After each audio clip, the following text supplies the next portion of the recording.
Welcome, everybody, to another episode of Needs Some Introduction. In today's episode, we will be breaking down the season finale, episode 10 of The Agency, the first season of The Agency, definitely coming back for a second season, by the way. An episode called Overtaken by Events. Indeed, everyone is overtaken by events in this episode of the show. And of course, we are covering this, putting this episode, this recap out ahead of our subsequent, probably within the next day or so, recap of episode 2 of season 2 of Severance, a really interesting episode of TV. Did you have a chance to watch this as well? I haven't seen it yet. It's on my list for later today. But in the time since the last episode and today, I'm beginning to rethink my stance on Helly. I don't know if this episode will affect it, but I don't know. I'm beginning to wonder about the Helly stuff. Yeah, we could save that for that conversation. There Yeah. is, you really have to watch this episode before you can make any kind of. Okay, then. I wanted to put a pin in it that I Yes. am rethinking my stance on Helly because I want it declared that I had second thoughts even before I see this episode in case In case, yes. in case what I said last week was wrong. You'll see. I don't want to spoil anything, but Okay. a very interesting episode of the show. So everybody who hasn't caught up on it yet, definitely check that out. And we will be discussing it shortly here in the feed. So maybe very shortly in the feed. What depends on when I publish all these episodes. Yeah, in this episode, overtaken by events, which I love that terminology of, as if they're saying, well, our plan's been overtaken by events, which is, I think, thematically very important in this particular episode. The very concept that this is all happening according to plan, and then someone actually saying, well, we've been overtaken by the events of the day, which maybe is happening all the time. And this is just all a facade that they have as much control as they think they do. Yeah, were all of the episode titles exact quotes from the episodes? I can't remember now. I don't know if that's the case. I'm looking through the list here. Last week was the Rubicon, and there was a reference to the Rubicon in the episode. But Spy for Sale, for example, Mm, that happens in the episode, right, where they actually have the Vespa for sale on that website. But I don't think anyone ever says that. hmm. Yeah, and I'm just scrolling through here. Yeah, definitely not. Hawk Okay. from a handsaw. I don't think that was referenced in the episode, Hmm. but maybe it was.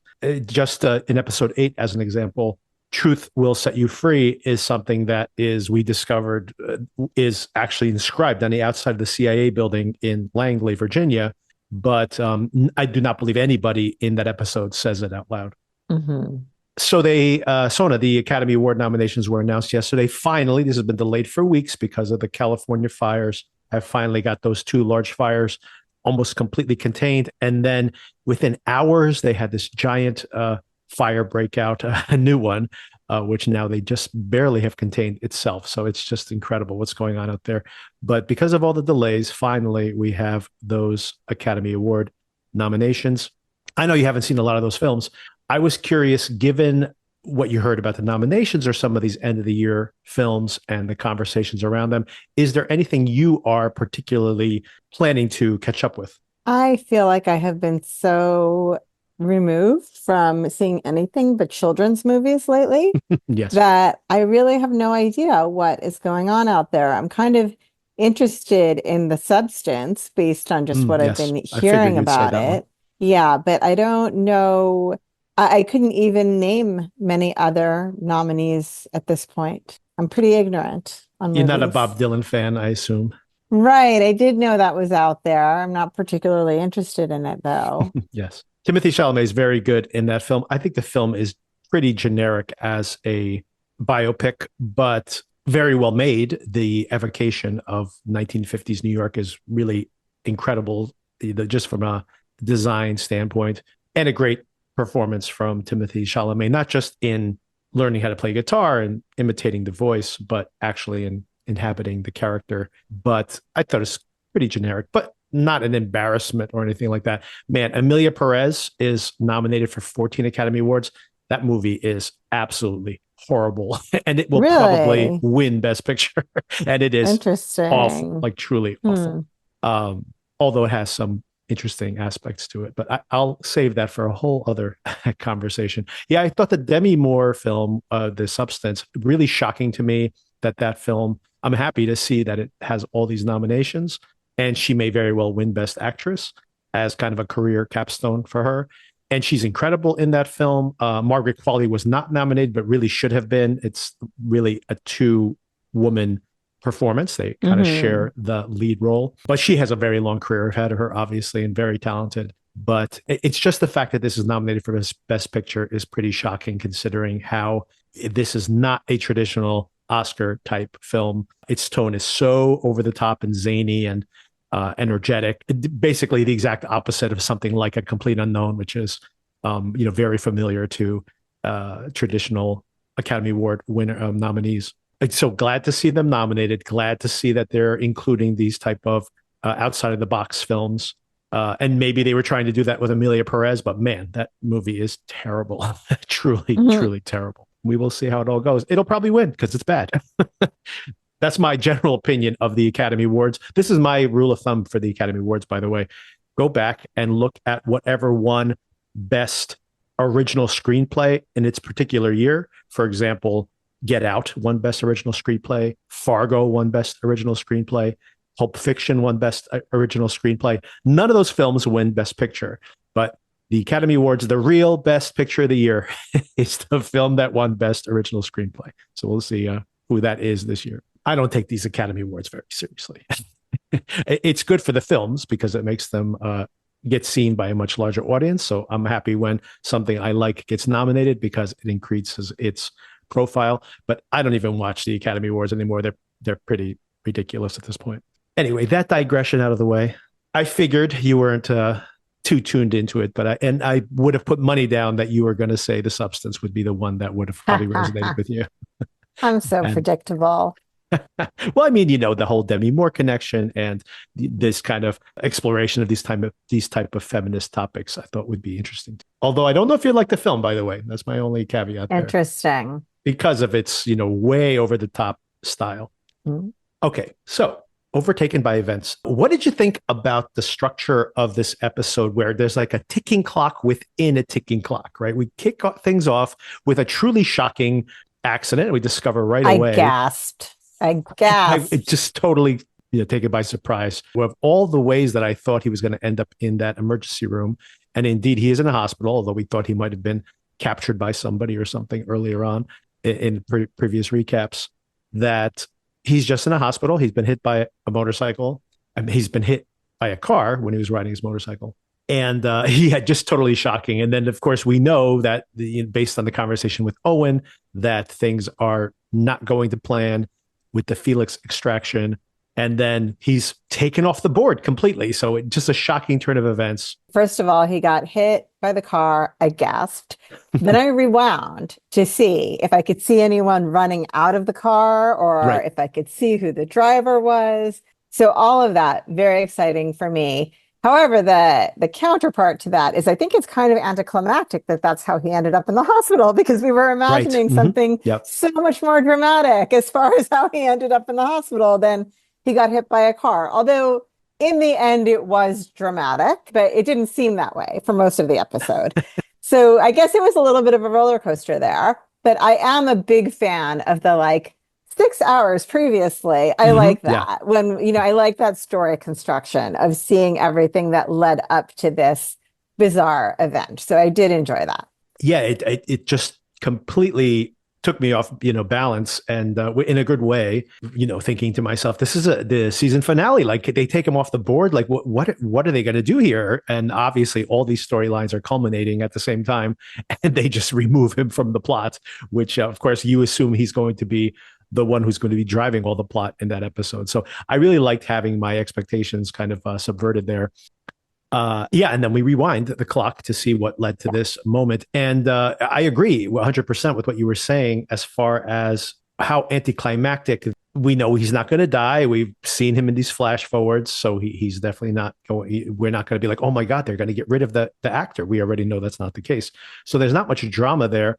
But then it does end up being truly a fascinating plot setup there, because we discover over the course of the episode, and maybe we'll just start with his particular plot line, that Martian gets approached by Richardson, the British agent. This is after he discovers that there's a report on Samia's situation from Naomi. Naomi doesn't realize that Henry hasn't briefed him on it yet. He's desperate to rescue her in some way. He tries to make an approach to that Sudanese Sudan, yeah. Hmm. representative and makes an appeal to him. And they're saying, like, who's this guy? He's this drunk. He's a drug addict or whatever they call him out as, basically saying he's been left behind by the negotiators because he's so inconsequential. He's not really a good asset for us. I've been wondering all season long, what is Richardson's play? Why does he have a finger in every pie, like with the Sudanese, with the Chinese, with everything that's going on, and subverting Martian? And it's so funny. It's such an obvious turn that I didn't even see it coming. But the whole play has been to bring Martian in as a double agent, right? So what did you think about Is this that revelation? obvious though? Because I am not super well versed on spy dynamics, Mhm. but it just seemed to me that it would be surprising that he would be a double agent in this way. Well, I mean, that's the button on the episode, right? Is that you hear Richardson's voice saying that all he needs to do is just going to go about his Oh work the yeah, yeah, regular yeah. way. No, Yeah. that's what's happening. Oh, it's Yeah. Yeah. absolutely what's happening. But when I think of being a double agent, I think of, for Russia or, Right. something Mhm. like that. Not something like where we kind of are ostensibly allies generally, right? Supposedly, yeah. So, Supposedly, exactly. I mean, that's the fascinating element of it, is in Martian's reaction to this proposal, because he seems really disturbed, maybe just because he doesn't want to be compromised. Obviously, nobody does. But you're absolutely correct. If he's a double agent for Britain, it doesn't seem like it would be necessarily something that even needs to be undercover in a way, right? He could probably be more open about it, and just you could just say, hey, I want you to pressure the higher ups into bringing me, Richardson, that is, into these conversations more, or something like that. You can almost do it in the open if you wanted to. So the fact that he's like, nope, I want you to keep this all a secret until I need you, it makes it feel like, and I guess this potentially is the setup for season two, that there is some larger plot machinations going on, and that Richardson's ahead of everybody in that particular regard. I do agree, though, that like the final moments are utterly chilling, but mhm. should they be? Why are we so worried about Britain Well, working against yeah, us? Yeah. that's where I thought exactly. That's where I thought it was my lack of experience with, I don't know, international politics, spy dynamics. I'm not sure where I thought my failing was, but like, yeah, it seems super intense. And then at the same time, it's like, but I thought we get along since the Revolutionary War, no? So I don't know. That was the last time we really had odds with each other. It feels like almost like Richardson could be more dangerous because maybe he has a private agenda more so than the British government, which I honestly think that the position that Richardson presents to Bosco earlier on in the season, where he's like, hey, the politics of the Middle East, that's America's situation now. We're just here to blow on the dice and like wish you good luck and pat you on the back. That is my general impression of what the intelligence agencies of the UK are at the current state. So I don't think that they would necessarily need a double agent, right, in this particular regard. But I guess we'll know more next season. For sure. I mean, it was beautifully set up for the next season. This is pretty nefarious when you think about it. Not only has he compromised Martian here, we find out his name, by the way, his actual name is Brandon Colby. Is that his actual name? Yes, Cody or I Colby? noticed too that they gave his real name. I think it was Colby. Yeah, when his daughter shows up at the end of the episode, it's not only that he's been compromised, Richardson is manipulating him in this way. It seems pretty overtly that he orchestrated this car accident as well, right? Yes, but you're jumping ahead, right? Yeah. But I agree with that because I want to talk about the end of that scene where Richardson is first proposing being a double agent. Yeah. And Martian agrees to it, right? Right. Right. Because it's like this, the clock is ticking. As you said, the whole episode has this feeling the clock is ticking, and he only has a limited amount of time to save Samia. And then the end is Richardson being like, just pulling your leg, but good to know you would do that. Right. I mean, I think that's just psychological games there. I like how he calls him a piece of shit. He goes, "Oh, everybody calls Yeah. me a piece of shit." Yeah, that's the third time this week or something like that, right? Exactly. It's such a mind game he's playing with him, right? It's Because such a mind game. Yes. he's like, "Oh, that's not what I intended." Well, but good to know. And then Right. obviously he not only then puts the screws to him later on again, more forcefully trying to entrap him into something that he already offered himself, but then he Yes. orchestrates this whole thing where he has the car accident and then It's the exact word I was going to use. The orchestration of all yeah, of this is insane to me. think about what additionally is going on there. It's as if he wasn't okay to have his almost like handshake agreement to it, because the thing that we do not see at all in this episode, but we have seen throughout this entire season of the show, is Martian being interviewed by this female agent who had a British accent, and we never see her face. Now we never actually see her face. I thought we were going to have that reveal here in this particular episode, but importantly, it wasn't Richardson that was questioning him that whole entire time. There was this Right. agent there. The reason I mention this is that he's getting everything, the whole entire story, all the subterfuge and lies that he's been telling to the agency as part of this relationship with Samia. So that's all on the record to this other agent.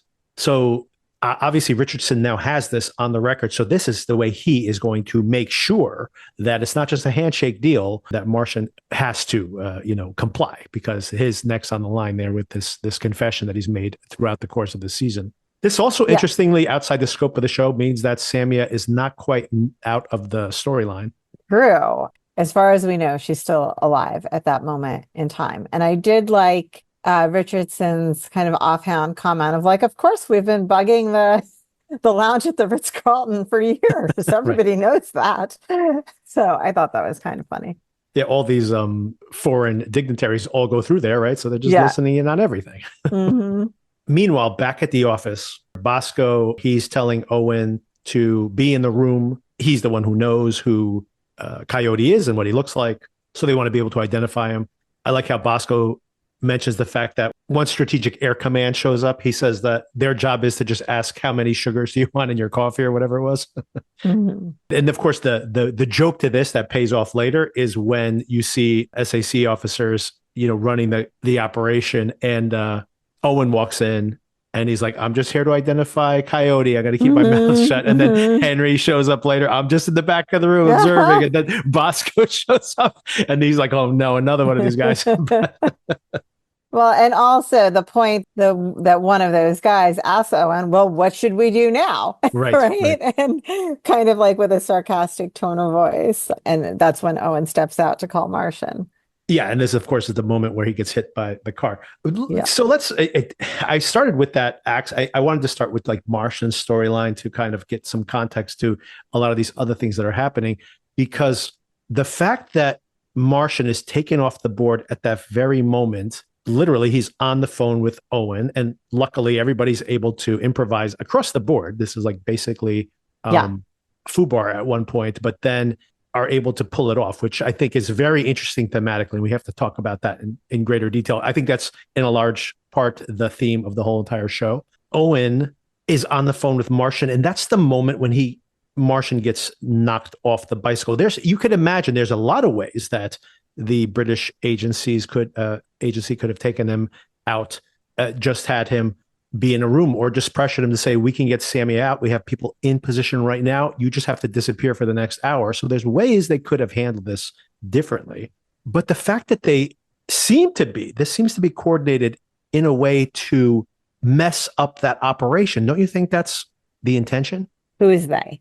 The British agents, like taking Martian out at that moment, potentially endangers this particular mission. Interesting. I hadn't connected those two things. I thought it was just a coincidence of timing, and that they wanted to capitalize on what they learned about what Martian is willing to agree to for Samia, and that the clock is ticking on her. I hadn't connected it with the Ukraine stuff, but maybe so.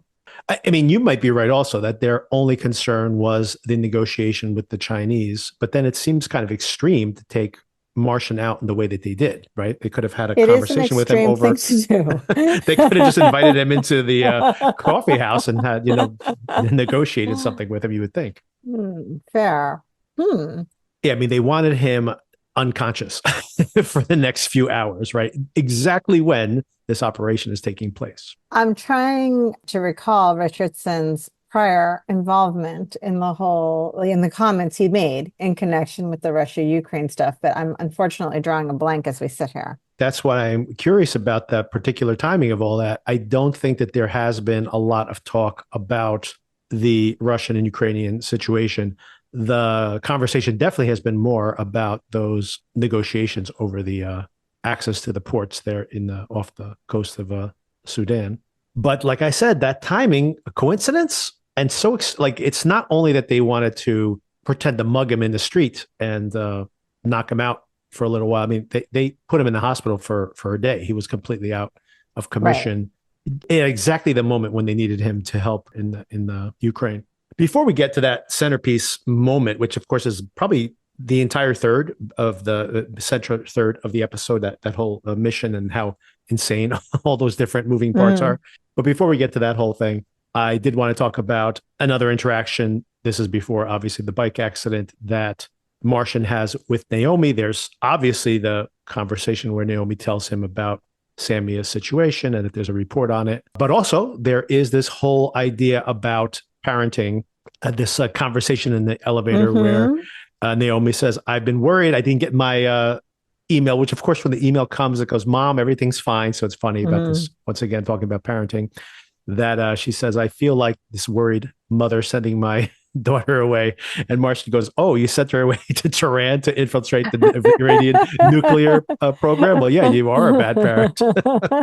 I thought that was not only funny, but I think it does tie into the themes here of the show, once again, about these mentoring these people who supposedly are going to put their jobs above and their loyalty to these people, theoretically, above their own personal outcomes and their own personal relationships, and whether this is all a fool's errand to start with. Even before Naomi said that she felt like a bad parent, the way she was conveying her concern already made me think of parenting. Right. So I think it's a very apt analogy here. This is a conversation for later. I do think maybe they're overestimating Danny, and their confidence in her might be a little bit misplaced. I have been neutral on the Naomi character until this episode, but in this particular episode, I really liked her. I like Catherine Waterston in general, and I liked her in this performance as well. And I think that she's conveying something there where there is this soft concern. Maybe this is what's interesting about how you see a lot of even Martian's facade cracking over the course of the last couple episodes.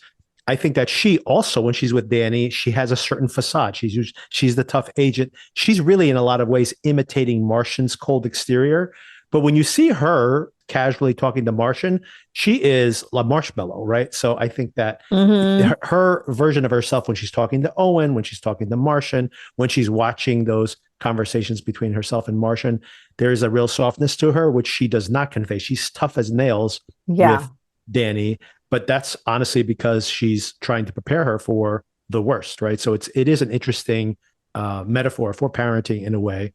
I don't parent that way, to be honest. I'm pretty transparent with my daughter. I understand that there are many parents who do feel that way. Like, I'm just toughening you up for the world. The outside world is a tough place. And I mean, for these agents, it absolutely is, of course. It can be very grim. And I think we even see later in this episode that some of what Naomi said could happen does happen. Yeah, I wanted to, maybe we just close the loop on that part of the episode and then circle back to all the kind of final points and how that sets up the next season. Just to continue along those lines, you have Danny in Tehran being aggressively questioned. By a guy with a pot plant necklace. I am surprised that's even allowed to be worn with the uniform. Yeah, I just watched a movie about the current circumstance in Iran. And I don't know if that is, maybe it is. I don't know if marijuana is like available recreationally there now. Don't know enough about it. But that was the whole interaction was interesting. Although maybe she was reading on him that this was all an act on his part. Maybe she suss that out. I did find her reaction to questioning interesting, given what we saw her do the first time she was trained. You said that she may not be ready. Maybe she isn't. But in this particular case, I felt like she learned a lesson where she was so tough when she got questioned by that other agent who eventually becomes her boyfriend. In that interaction, she constantly was saying, like, call the embassy. Where's my family? Like she was maybe a little too hard rather than, maybe how someone would actually react. So seeing her break down, I was like, I think she's learned her lesson that, that is how people would react. As a matter of fact, I think on the podcast, you explicitly said that like you would probably just have fallen apart. So I'm like, yeah, that's probably what a student would do in this circumstance. To me, the jury's out for me on whether she was actually crying or pretending to be crying. Yes. Mm-hmm. Right? I mean, do you have a read one way or the other on that? Maybe a little of both. Honestly, that is how I read it, that she was actually crying, but strategically, right? That playing it up. Yeah. Right. Because she has learned her lesson that being really, really hard is only going to get her beat up, basically. Whereas if she just starts crying like an average Joe in this situation would, that might be the easiest way to get out of there. Yeah, I think that's fair. Also, my idea about Danny's maybe not being ready is actually based on my personal disappointment that I think she really did have a crush on that guy she was hooking up with. Oh, yes. Yes.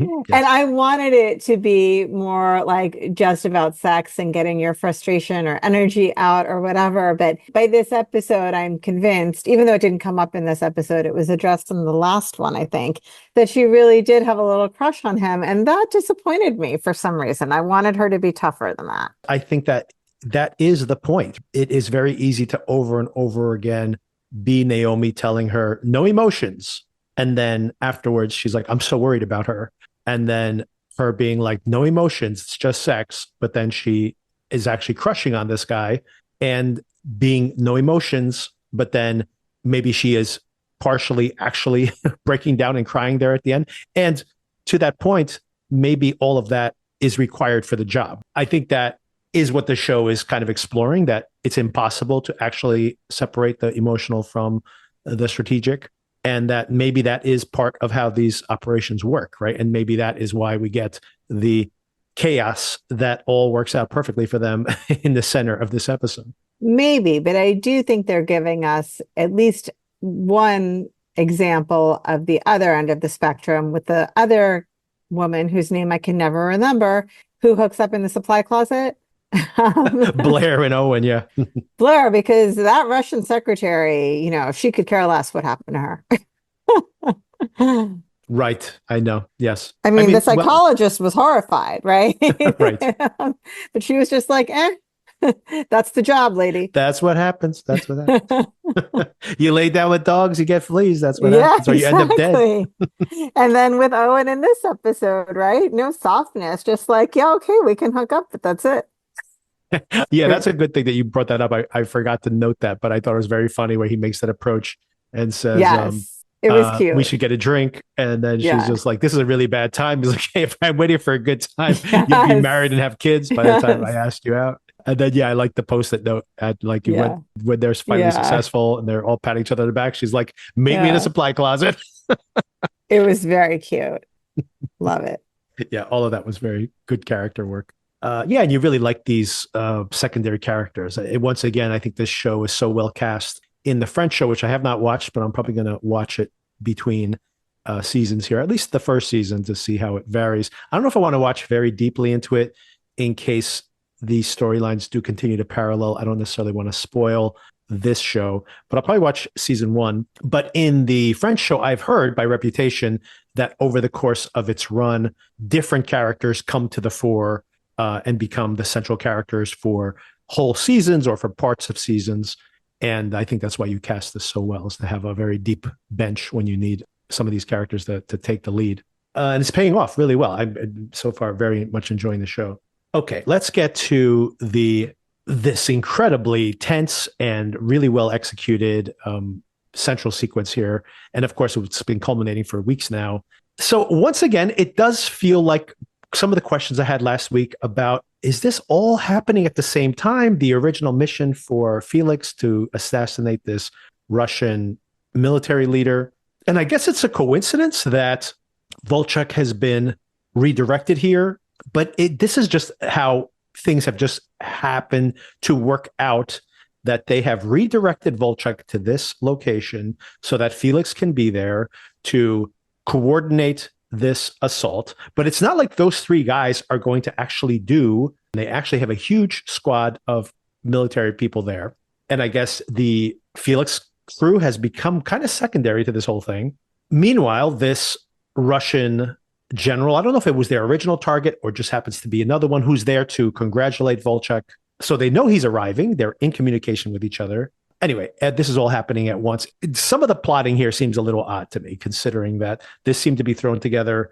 Redirecting Volchok happened just last week.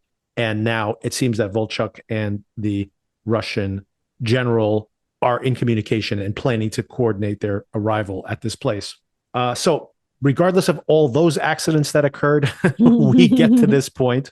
And of course, as is to be expected with this plotting, that something's going to go wrong because the Russian general's arriving. We have one of the doctors, Sasha, this Ukrainian, who's not on board with giving up on the original plan.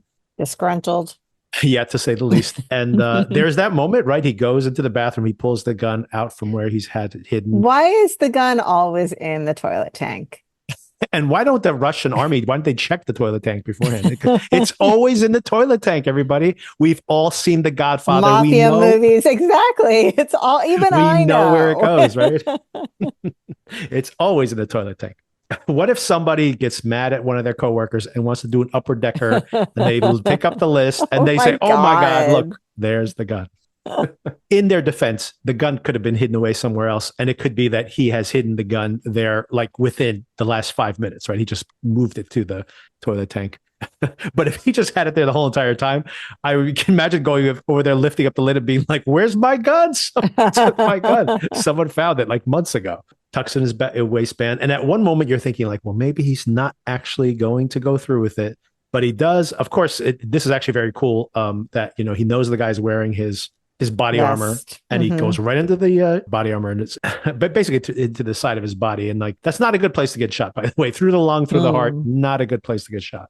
And things get even worse from there. Of course, really bad for Sasha, runs away, doesn't make it very far, gets shot immediately, to the fact that this Felix operation was basically a suicide mission. But then, of course, his brothers in arms, they're like, hey, your doctors, help this guy out, get him onto the plane. And while they're going through the plane, one of them grabs a grenade from one of the soldiers who's in there and leaves it behind. And as the helicopter takes off, it detonates. And of course, this is total chaos. They are overtaken by events. Nobody knows what's going on at this moment. It's definitely not coordinated. So exciting to watch. It was so thrilling, yeah. And that nobody knows. It's just total chaos. They're like, what's happening now? What is that? Yeah. Why is there fire? What's going on? Everyone's just confused. I'm a person that often, to be honest, gets distracted during action sequences because I kind of feel like, I have some general idea of how this is going to play out. Right. I don't really need the minutia of it because that's just not my interest. But here I was riveted to every second of what they were showing us. This is my big complaint with action sequences nowadays. Like in Marvel movies, there's always like a giant half-hour action sequence at the end. And I just tune out for the whole thing because there's no consequences, right? You know that none of these people are going to die. You know that the good guys are going to win, the bad guys are going to lose, other than maybe a couple of fun choreography things or whatever. Most of it, I just tune out. And I think that's a huge problem with action nowadays, that it's just inconsequential. But to your point, if you have real stakes, like I have no idea what's going to happen at the end of this situation. So I don't know who's going to live and who's going to die, right? Everything is, so that's how you keep people invested. When you don't know what the outcome could possibly be, you definitely are vested in the events. It's like watching sports, right? You don't know who's going to win or lose, right? You got to watch. Yeah, so the helicopter gets blown up. Volchok at that moment has stopped his approach. He's a little too far outside of range from where they're stationed. They don't know whether they should advance. Volchok sees the explosion and he's like, oh, they're being attacked. We need to help. And then, of course, continues the moving forward. And then, of course, they swarm them and massacre everybody and rescue Coyote. Once again, I find it very funny that they needed to have Coyote come out to urinate. Hmm. so that they could confirm as if they wouldn't have done something. I mean, what would they have done at that moment if they hadn't confirmation on Coyote? They still would have gone in, I would have assumed, right? They just want to make Owen feel a little more useful than he really was in that I whole guess. situation. Yeah. Don't kill that guy. That's basically what they have to say. The guy you assumed was the person we're trying to get, who's not in military fatigues, that guy. Don't kill him. I mean, I have to say, before I saw the full extent of it and I just saw the convoy, I thought there is no way they are so outnumbered. This isn't going to work. And Right. like, and then they just kept coming out of the Right. foliage. That was funny too, the way that they set that up, much more suspenseful when they were saying that there's so many people in this convoy. When they say that at the beginning of the episode, I'm like, oh my God, Felix is going to get killed. Like these three guys, Yeah. they Yeah. were like, it's a suicide mission to assassinate one guy with whoever is his entourage. Well, these guys have hundreds of soldiers with them, or at least 100. These guys are so dead. But then, of course, you have like, no, they actually dropped in, like 100 of the American Yeah. soldiers to massacre them. So it was like, oh, there you go. No problem there at all. Although those Felix guys did a pretty good job in that really thrilling episode too, right? Back in the second episode when they Yes, I busted out. I was remembering that as I watched this. Yes, like I mean that was kind of superhuman what they did Yeah. in that second or third episode, whichever it was. That did suffer from my lack of attention span for action sequences. I remember being very impressed by it, but also kind of being like, yeah, okay, that was good. Whereas Well, here I was really riveted. yeah. Well, I mean, at that point, you didn't really care about True. Dr. Cheekbones. So do you think we're going to see more of Charlie in next season? I mean, I think he's a fan favorite, by the way. We've gotten commentary from multiple listeners that are like, I can't wait for Charlie to come back either. I hope So so. I maybe they'll hope have people to bring are him back for reading. next Yeah. season. Hey, they have a different mission. I'm sure they can have him extract Sammy or something going there. It could be He's Doctors very Without skilled. Borders to check on political prisoners or something. Before we move past that, really, like, once again, just incredibly well executed, those Yeah. sequences there in the middle. Neil Berger, by the way, once again, was directing. And I think I mentioned to you before, he directed a bunch of stuff, a lot of TV, but he's also directed the Divergent movies. There was like this knockoff Hunger Games series called Divergent that didn't really do that well. Yeah, I vaguely remember that. But he did direct those films, which were big budget sci-fi films. So when I saw him directing last week's episode, I'm like, ooh, there's going to be a lot of action. That's why they brought him in for this. And there wasn't action in that episode, but there definitely was action here. So I'm sure they probably wanted someone that had some experience with the larger type action sequences. And well directed, I thought, here as well. Before we move past all of that, I thought some of the thematics here are really interesting. The whole idea that they're overwhelmed by the events of the day, even with all of this planning, that in the end, how much of this worked out to plan and how much of it was, of course, these well-trained soldiers just reacting in the moment correctly and successfully. But I don't think this was on anyone's drawing board, and somehow it did just work out. And I'm sure in retrospect, you see it already starting to happen here at the end of the episode, that there's a lot of back padding, even when Martian shows up, like, you set up this whole thing, the crystal ball mission, and it worked perfectly. Did Hmm. it work perfectly, or did they just get lucky? And isn't that kind of what we're seeing in this show over and over again? Retroactively, you say that, oh, this thing went wrong because this person screwed up or because this unforeseen event occurred, and vice versa. On the alternately, things went really, really well because we did such a great job of planning this all out. When in the end, it's all just kind of luck, and obviously the people in the moment reacting appropriately. A lot of it is not as well choreographed as everybody plays it out to be. But that's not the story that's being told, right? Basically, that these agencies themselves maybe exist to supposedly control these events, but are they really that controllable? And what are the outcomes? Maybe this particular win that they have now, who knows what the long-term consequences of it are, right? Was this all worth it for Coyote in the long run? There's a few ideas there. Mm-hmm. And the original thing that you were talking about made me think about and actually Google while I was talking to you, fog of war, right? Mm-hmm. Because the AI tells me fog of war is a term that describes the uncertainty and complexity of military operations. And so I think that is a real thing, that there's only so much you can control in such an intense situation. You can have the best plan in the world. It can all go sideways in a second based on something unanticipated, right? Or even something you anticipated, but it just doesn't play out the way it should have. So I think there's that. And then there is the idea too, and this occurred to me at the time I was watching it, the value of Coyote, which I guess is something that is, a theme in this show, right? Of the value of everybody's life and who we're willing to write off and who we're willing to fight to get back and keep safe. Not that Samia and Coyote are the same, they are not, but you can see, Martian is pleading with people to help him with Samia, right? And everybody's mental calculus is like, no, we can't risk what we would need to risk to help this random lady that you happen to love. Like, you can see it happening in everybody's head. The gear is turning. Richard Gere, right? Gears.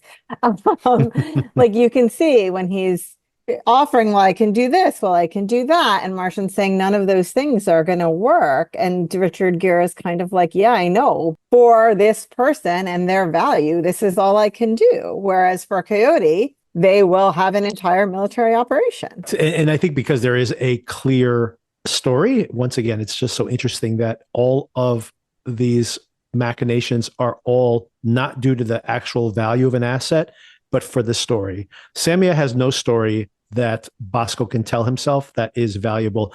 If she had been brought in as an agent, that would have been valuable because they had discovered this operation, this negotiation that was going on. And all of a sudden he could go to his higher ups and say, look, she's this valuable asset. She's an insider in this particular way. That would be a story that he could tell, even if they never needed her in the future.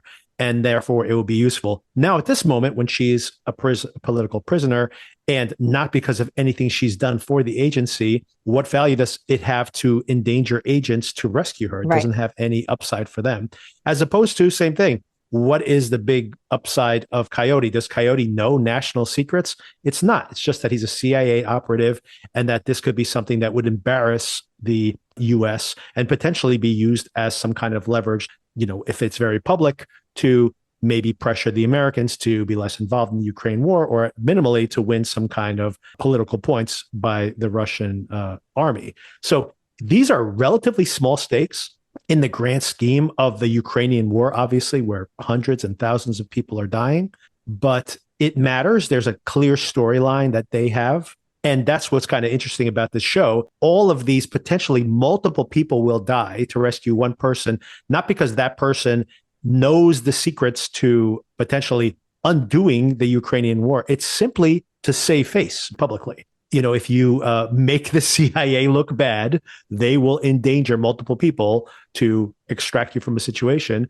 And you could be a good person. You could even be a valuable asset. But if they don't have any skin in the game, why are they going to risk themselves to extract you from this prison in Sudan? These things, in a way, are pretty arbitrary. What they're deciding is valuable and not valuable is pretty arbitrary.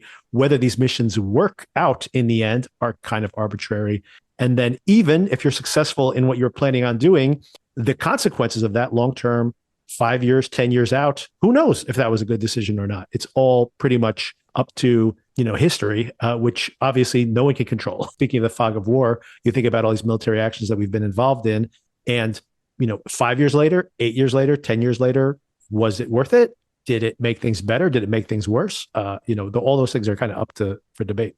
I agree with all of that, except I do think Coyote knows stuff. That's true. Maybe that's why they faked they drugged him and all that. I still wonder. Yeah, because part of it, right, was that his asset, whose name is escaping me, we haven't seen him in a few episodes now. The other Russian guy, yeah.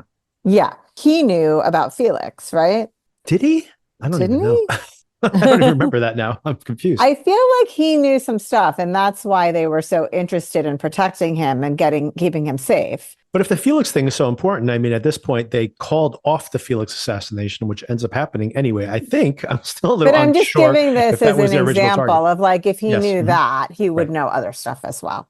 Yes. I mean, yes. But you would have assumed when they have him, they've been torturing him this time, that he has already given up all this information, because they knew everything, not everything, but I mean, it was implied earlier on, if they knew where Coyote's secret phone was in that deli, and he knew where the meetups, they called him Coyote, right? And Henry basically said, that's like the last thing you give up. So if he's given up his Mm. identity name, Hmm, he's hmm, already told them hmm. everything. So if he's so valuable, they suspect he has already given up all of that information.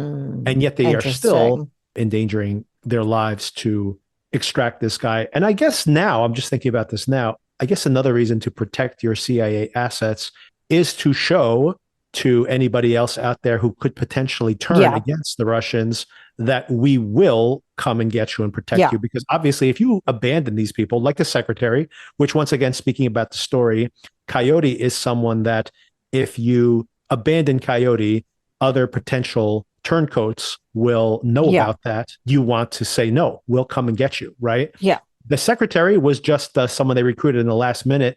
And when she dies, no one's going to think it's related to any spying she was doing. So it's okay if she dies because she's not important to us, basically. Poor thing.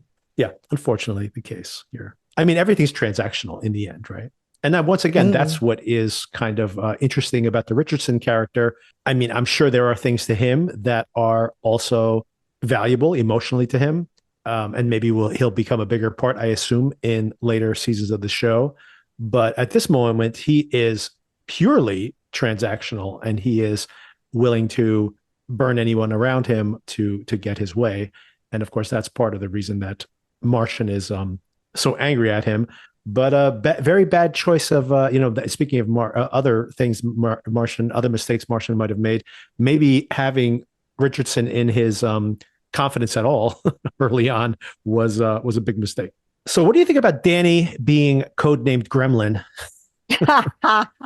I decided this year that Gremlins is my favorite Christmas movie. Yes, agreed.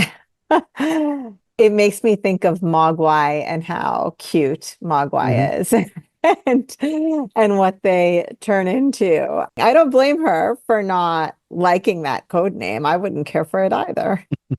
Maybe she is cute like a Mogwai, and she can And she turn can turn into a gremlin. I mean, it exactly might be exactly. very apropos. She's kind of cute, and she does have a little bit of Yeah, a Mogwai look to her. yeah, I get it.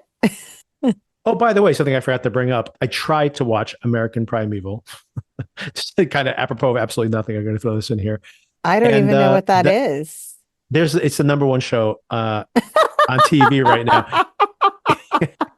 Well, it's on Netflix, which I mean, a lot of Sorry, I times haven't come out from under my rock in a few weeks, I guess. it is one of those things that it's the number one show, but it's on Netflix. So I mean, not for nothing, but because Netflix has such a huge effect on what people are watching, whatever's number one on Netflix is the most popular thing at that moment. And I got to say, a lot of those things go right past me as well. I did want to sample it because I found the premise of it intriguing is about the settling of the West, and the villains in it are the Mormons. What's his name? Brigham Young. Brigham Young. Brigham Young. So he is the villain of the piece. And I see. Hmm. anyway, so I thought this would be intriguing in a way.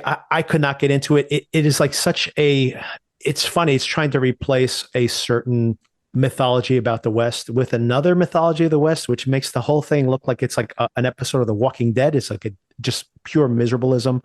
And I don't believe that if 99% of everybody who went out West died on the way, that they would keep going. I just don't buy this mythology of this show. But I did want to bring it up Hmm. just for the fact that I did not know this, but the actress that plays Danny is also one of the stars of that show. So anyway, just Oh, seeing her in there as well. I was And wondering how that was going to tie back. Okay, gotcha. it was a long way to go around, but I Yeah. did want to throw a mini review in there that I didn't really like it. It basically is a horror film. So if you like horror and you want to see the most horrific version of the Western migration, then watch that show. I think it's not really something I wanted to spend much time with. Anyway, the reason I brought it up was because surprised to find out that the same actress is there. I have not seen this actress before, and all of a sudden seeing her in two things at the same time, I was kind of surprised. But she's very good in that as well. So anyway, and maybe indeed she's a gremlin. I mean, what a wild movie Gremlins is. Just as an aside, it really is an unhinged movie. It's great. You would never make a movie like that nowadays. Rated PG, no less. It's just nuts, Yeah. but it's so good. So when we get to the end of the episode, there are two basic parallel things happening. We have to talk about how things land with Danny and what you think that means for season 2. And of course, the final moments with Martian. Let's start with Danny first. So she comes out of the airport. She emails Naomi. Naomi's obviously relieved. She meets with Reza. Reza goes, I tried to get you out of there as quickly as possible. He really seems apologetic about the whole situation. If he truly believes that she's just a student, this is a horrible experience to put her through. But that moment when she says to him, I'm in Tehran, and he's like, yeah, of Mm-hmm. course. And that smile on her face once again. How do you read those final moments? I thought she felt, she had accomplished something just by making it there. And she's looking forward to the next part of her mission. How did you read it? I agree. I had read that she was concerned last week when she was on the plane. I had Right. read that as her being like, do I really want this? There was also a moment earlier on when Naomi or somebody was asking her, do you really want to go to Tehran? And she's like, yes, like more than anything, that's basically was her goal. It seems like maybe the nervousness we saw at the end of last week was more to do with her worrying that it wouldn't work out, because she seems to have really come out of that questioning and not been like, wow, I shouldn't have done this. She seems to be like, I made it. So it's this strange competitiveness that we've seen in her multiple times that I think is indicative of her personality. I'm wondering whether it is trying to say that this is a good personality asset for her as an agent or a bad one. Do you have a particular feel on that? I don't get the feeling that she was born to do this. Yeah. Okay. I think it's going to be a little bit of a rough introduction for her, but I do think she has the passion for it and the commitment Yeah. to it to be good at it. And I think that's part of why they're showing us this. There are some bumps ahead for her. I don't think it would be as interesting if she was born to do this and took to it like a natural. So I think that's kind of the point of her storyline, is seeing somebody at the beginning of their career doing this, learning what it entails. What's interesting to me about it, and I've thought about this multiple times over the course of the season, there's something about Danny where she is almost like an athlete. Like she's saying, like, can I do this? Can I run a marathon? And so much of being able to do that is to psychologically be able to do it, right? More than physically be able to do it. And I do feel like she is that type of student overachiever in a way, right? But what's interesting, the reason I asked that question, though, to you is because do you think that that is what the CIA is actually looking for in an agent? Like, maybe the question I have for you more clearly is, if you were going to recruit someone to be an agent, what would be those qualities? Would it be someone who's going to try really hard, or would it be someone who innately is deceptive, or what would be your criteria? And in that case, maybe it circles back to why you feel that maybe she's not really equipped for this job. It's such an interesting question, and it's one I haven't really thought about before. If I wanted to hire a CIA agent, I would want somebody that's a good poker player, somebody Mm-hmm. inscrutable, Yep. and somebody that's a good chess player, always seeing several moves ahead. What you just said is really adept. Chess is all strategy with very rigid rules, but you need to improvise, right? Like there's an infinite number of chess React. moves, right? Yes. Exactly. But then also poker player is really important, because with poker, it's not about the complexity of the game. It's reading your opponent. For example, do I cry in front of this guy, or do Right. I act tough as nails in front of this guy? That is more important than anything else in that moment. I think the poker player is a really good metaphor to throw in there. Maybe that's the most important thing, is being able to read the person in front of you correctly in those circumstances, right? So, do you think she's a good poker player? Exactly. That's my question. The exact same question. I don't know the answer to that I yet. don't know either. I don't think I know her well Yeah. enough. I don't Right. know. I don't think she's ready to be in the field, not because she's a bad agent, but because I don't know if she knows if she's a good poker player or not. Given the limited evidence we have here, I don't think she has enough experience, right? You have to play a lot of hands of poker It's true. before A you lot start of to. that is experience. Right, Yes. right. And now she's trying to infiltrate the Iranian nuclear program. Nuclear. Yeah. the way they outlined this, her mission at the start would be that she's relatively well protected because she would be in there as a student within an academic organization, more so inside of a bubble. But inevitably, she's going to have to exit that bubble to, get some kind of valuable information. I don't know if they vetted her properly for this. Getting your phone number from somebody at the restaurant was not enough of an experience for her. Oh, I forgot about that scene. Yeah. Oh, and then of course, Martian returns to the office. He's all beat up. Blake gives him a serious stink eye there as he walks past her. That look on her face, that usual look on her face, that actress can pull off that look like nobody else. That smirk and questioning and concern all at the same time. And yeah, then we see that final like terrified look on Martian's face. Do you have any kind of read why he feels, you read all that fear and stress on his face there in those final moments? Like you mentioned, I don't really feel like the UK would be such a nefarious, it's not like the Russians have infiltrated him. He could potentially end up locked up for the rest of his life or worse, if that's the case. What do you think his overall concern is there, if you can get a read on any of that? We've been talking about throughout this show what compels a person to get into this line of work. And one of our theories was patriotism, right? That you really do love your country and want to serve your country. We've seen before when Osman said, Samia could be fine. Just give me the list of names of the people that you talk to in Ethiopia. He didn't do it because he's loyal to his country, I assume. I think regardless of the actual consequence of being this kind of double agent, which again, I'm not sure I'm completely grasping it because it seems very strange to me, you still are doing something that is disloyal to your country. I think there is that conflict regardless of what the practical consequences are. This isn't what you asked, but I feel like enough time has elapsed that we should have gotten a Samia update by the end of this episode, and we didn't. Yeah. I understand why they didn't do it, for the fact that we are in the blind as well with him. They don't want to kill her off because, and once again, I don't know the French show, so I don't know if she comes back at some later point. I actually think that would be fascinating. I think we mentioned earlier that we'd be curious to see her potentially resurface much later in the storyline. That would be interesting if we jump ahead at some point, like a year or so or more. He assumes she's either locked up or dead, even potentially. And then they do cross paths again. And then he thinks, wait a second, is she manipulating me? Is she an agent now? How did she get out of that circumstance? So then they could be, in a way, because they can both be lying to each other, they're more on an even ground at that point. So it could be a more interesting way to get to know each other sincerely, considering Paul was not true, not a real person, right? That she supposedly fell in love with back when she met him. All of that is potentially intriguing. I don't know how they use this character or the corollary character in the French show. So all remains to be seen. If they bring her back as just like someone to be rescued later the next season, I don't really care, to be honest. Despite their best attempts, I have not gotten attached to her. Yes. I will miss her wardrobe, but yes. Yeah. She wasn't a monochromatic outfit, even when she was in prison. So, well, they just took her from wherever she was, so it's not like that was her prison that's outfit. True.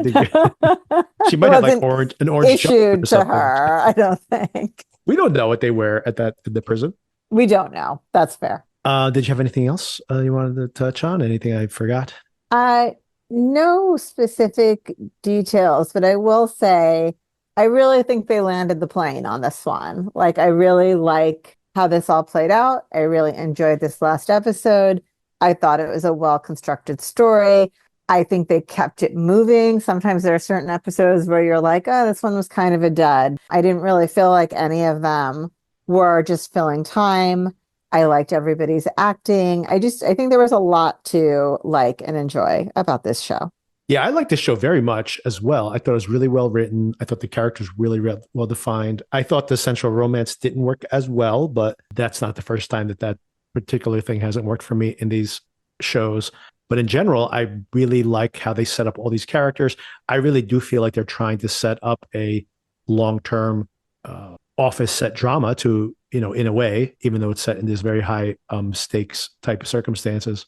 And yeah, I thought it was very well paced. Like you said, I know some people thought this was slow. I didn't find it slow at all, and always intriguing and smart in the way it addressed some of these themes as well. All right, so Sona, we will be touching base this weekend at some point once you catch up on Yep.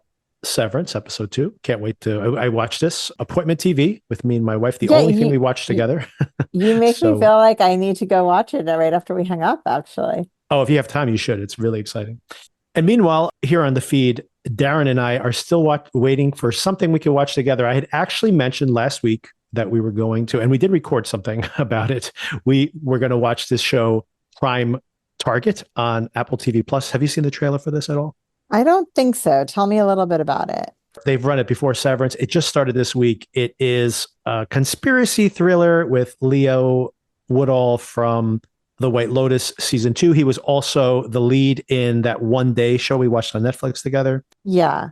He's like a math prodigy, and there's some kind of conspiracy where I don't think I know about this show. Anyway, because it was a conspiracy thriller and because it had CIA operatives in it and, it was tangential to espionage, I thought it'd be a good fit for us to continue the conversation after The Agency. Anyway, we watched the first 2 episodes and we really did not like the show. Oh, shoot. So we will not be watching that show as our next watch, but we are trying. And Sona, you might like this one. Did you ever watch? A few episodes. I didn't see it all the way through. The creator of that show has a completely different type of show coming out on Hulu next week, where Sterling K. Brown stars as a Secret Service agent.